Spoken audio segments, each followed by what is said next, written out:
শোনেন, আমরা বাঙালি, একটু খিচুড়ি আর ডিম ভাজি হইলেই আমাদের আর কিছু লাগে না। এই যে ডিম ভাজি ছিলাম, একটু খিচুড়ির সাথে দিয়া মুখের ভিতরে দিয়া দেবো। এই যে মনে হইব পৃথিবীর সবচেয়ে মজার খাবার এটা। বাঙালি গোলাইগা খিচুড়ি আর আপনার ডিম ভাজি, মরিচের ভর্তা, এগুলো একটা ইমোশন, ঠিক না? এই যে খেতেছি, কত মজা।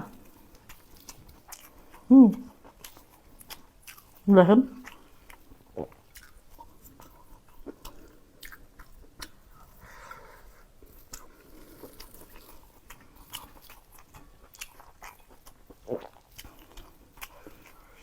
এই যে এটা অন্যরকম মজা।